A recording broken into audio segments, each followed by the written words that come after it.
tell you a story about a couple who was to go on vacation. This is a couple that was married for quite a while, and they wanted to refresh the romance in their relationship. So they decided to go on vacation somewhere south and warm. And his wife needed to finish up at work, so he went on ahead to the destination first to get settled and get all the arrangements made and whatnot. And his wife would meet him the next day. When he reached his hotel, he decided to send his wife a quick email. So, unfortunately, when he typed her address in, her email address in, he mistyped a letter. And his note was directed instead to an elderly preacher's wife who had lost her husband the day before. Her husband had just passed away only the day before. So, when the grieving widow checked her email, she took one look at the monitor, let out a piercing scream, and fell into a dead faint. Because the message on the screen said, "To my lovely wife, just arrived and got checked in. They have computers here now. So I thought I would send you an email letting you know that the trip was quite uneventful. And we're expecting your arrival here tomorrow. P.S. Sure is hot down here."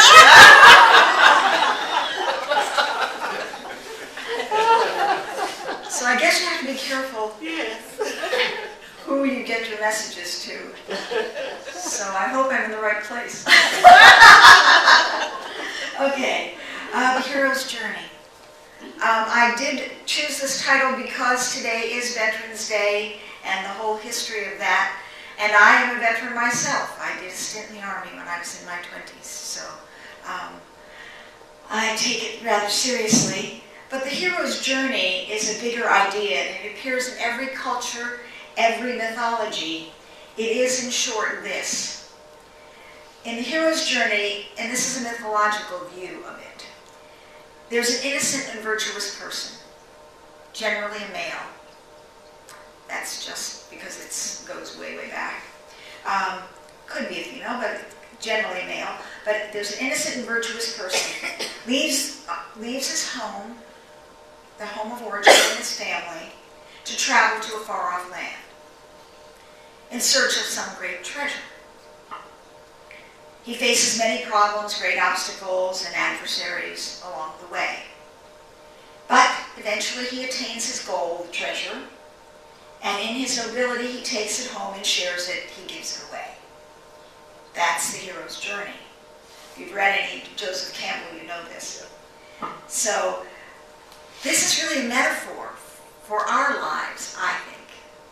It's a metaphor, it's not some fairy tale, it is a tale of unusual, it's not a tale of unusual deeds or superhuman feats. I think it's a story of life. For our own search for truth. For the highest ideals we embrace within ourselves that we want to live up to desperately. That's what I think. So I'm going to invite you today to embrace a greater idea, to live up to a higher standard. I'm going to go on and tell you a little bit about how we can do that, but this is the hero's journey. This is the hero's journey, in my words. We are innocent and virtuous, each one of us, and we are. There's a part of each one of us that has been untouched and unaffected by whatever we've been through. I guarantee you it's there. If we've been through a lot of trauma, I say this from experience, we kept it protected, pressed down probably. If we are fortunate and been through that, we've let it out again and let it express, because it is the most special part of us. But we are innocent and virtuous, each one of us, and we must leave the comfort zone of the familiar.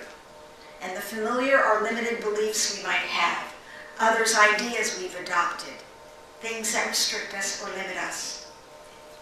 And then we travel off to a far-off land of new ideas, greater experiences, new people, a better self within us. We seek the treasure trove of truth, the golden fleece, the holy chalice, the truth that becomes a part of us. the best within us. The truth that we are all valuable beings, that we are all kind in the deepest part of ourselves, that we are all love expressing, that we are all compassion in operation, that we are all that great ideal that we hold so true within ourselves. Our obstacles are many and often difficult. We face the dragon of fear, vernibbeld and ferocious, this dragon of fear. We're afraid sometimes to be ourselves. Sometimes we're afraid to express our point of view. In this world, with what's happening around us, that is an unfortunate thing. To be afraid to say who you are, to fear the condemnation of another just because you're different or have a different view. How sad. Especially since this country was founded on an indelible idea that we were free to express ourselves, free to pursue our desires, and free to be who we are. So, sometimes our obstacles are difficult. We may get ideas from people around us. We may be condemned by others. We may have adversities. Now, I want to take a survey. I want to see who here has never been through adversity, never had a disappointment, never faced conflict, never had any difficulty in her life whatsoever. Raise your hand. I thought so. See, look around. Not one person. We are all human beings. We all have things that happen, things we face that are difficult. Some seem insurmountable. We all sometimes do things which we are not real happy with. We've all made mistakes like that. We all are human. Isn't it wonderful that we're human? We need to celebrate that humanity along with celebrating our divinity. But we go through these things, but if we are steadfast and committed, we're steadfast and committed to finding the truth within ourselves, to finding what is true for us, to being the best person we can be, we will find that treasure that allows us to do that. And we will return to ourselves, and we will live it, share it, give it away in kindness, in love, in compassion, and in the joy of being who we really are. Because I guarantee you that not two people in this room are alike. We are all wonderful, like snowflakes. We're different. I don't mean it that way. That's become bad word. We are all truly, really wonderful beings. I want to talk a little bit about my own hero's journey, just as an example. Not in any great detail, fortunately for you. But I started off in the land of you're not important. Every message I got from my family as a child told me exactly that I was not important. Of course, with the extreme dysfunction of my family, I pushed the envelope on this idea and built it into a you're flawed monument to myself. I felt I was flawed and responsible for the dysfunction of my family. That's what we can do to ourselves. Now, according to the hero legend, I left this land rather abruptly. I left rather abruptly when I was 18. I actually left on my 18th birthday. I had been unceremoniously invited to leave by my stepmother. That sounds a little like a fairy tale of a wicked stepmother. Anyway, I proceeded to travel to the far-off land of I have no idea what I'm doing. That was the land I went to, searching for the treasure of peace of mind, a sense of self-worth, and general well-being. In this quest, I faced many problems, great obstacles, and adversaries, not understanding that all of what I was going through, was a reflection of my own dismal thinking and my own core beliefs. That I was flawed, that I didn't deserve love, blah, blah, blah, blah, blah, blah, blah, blah, and I lived that. After much difficulty over nearly 20 years, I found my treasure.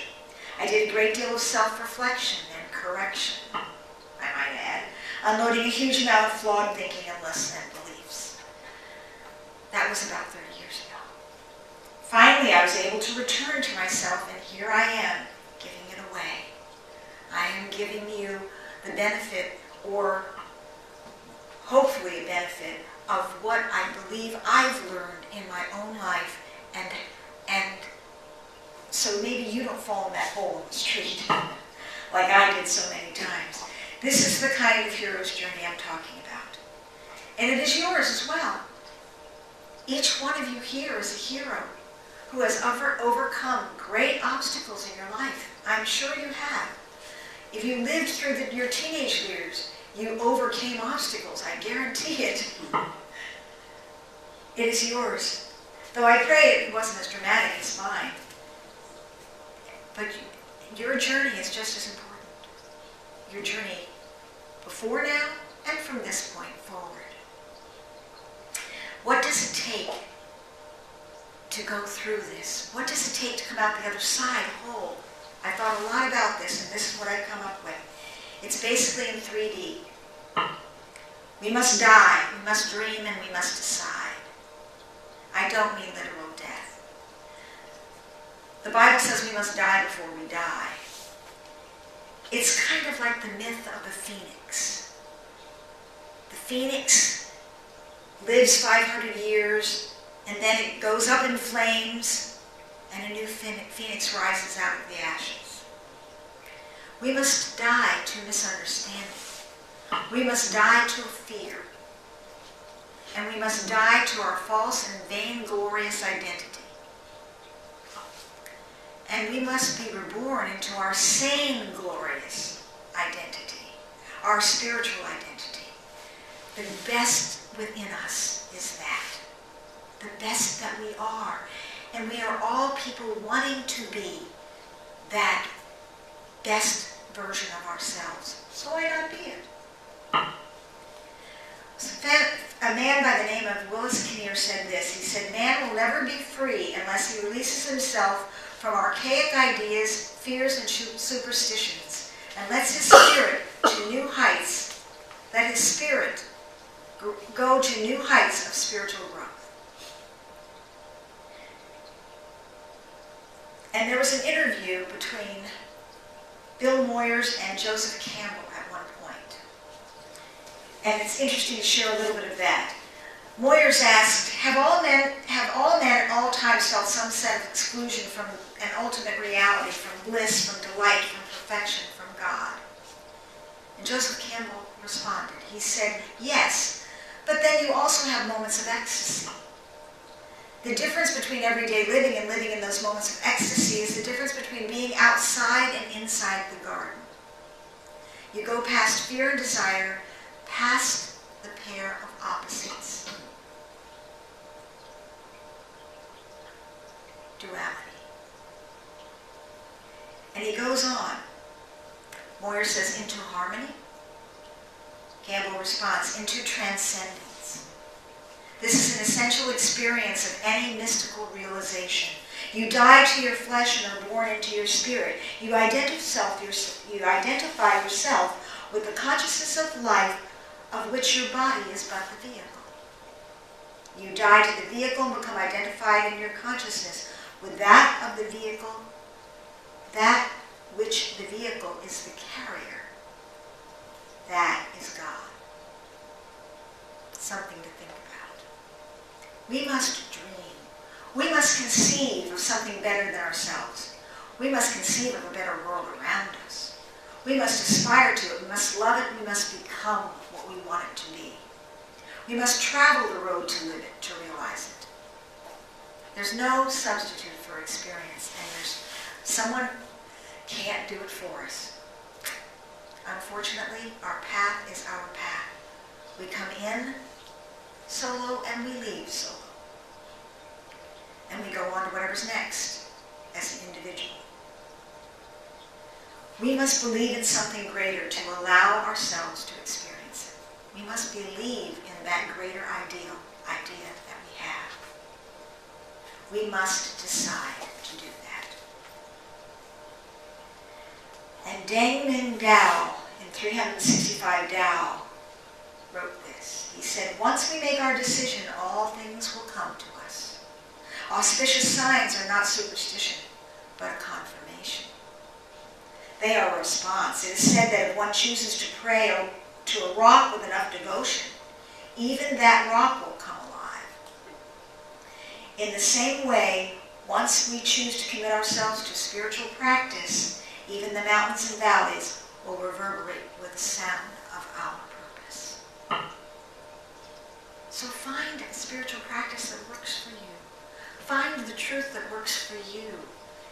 Each person is so unique, and finding that truth is an inward journey and an outward exploration. It is an inward journey to ourselves and the realization of who we really are.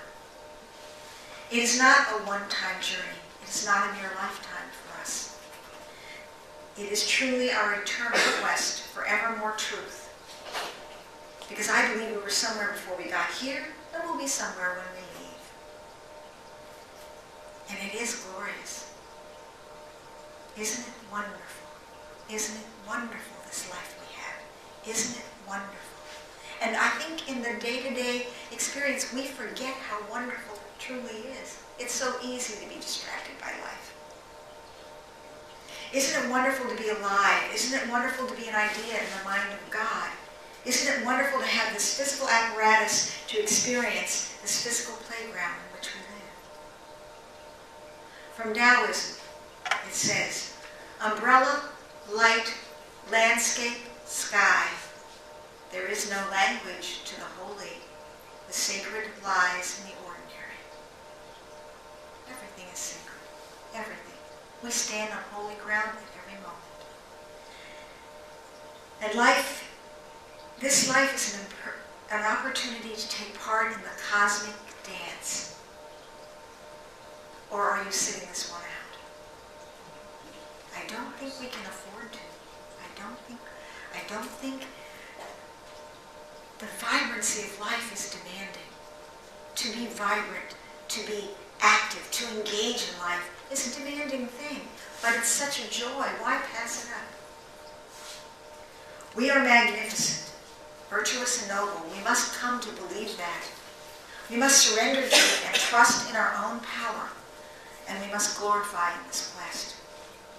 This is not about tilting windmills. It is the rebirth of dreams come true. It is peace and serenity and risk and adventure. It is the rediscovery of life in all its wonder. We have God as our sidekick, faithful servant, loving master, our guide and protector, the question and the answer. And remember, the hero never fails. Never fails. What a glorious life this is, and what a pity to waste it. So I ask you this morning, what is your dream? What is your quest? What is it you can do in your own life to help that be realized and to be the best you that you can be? What ideas must change within you? What commitments must you make? What stinking thinking can you let go of? What is your dream? What is your quest? What is your path that you choose to take? It matters. You matter. Every person here matters. You are fabulous. You are wonderful. And I would invite you, let's forge together in this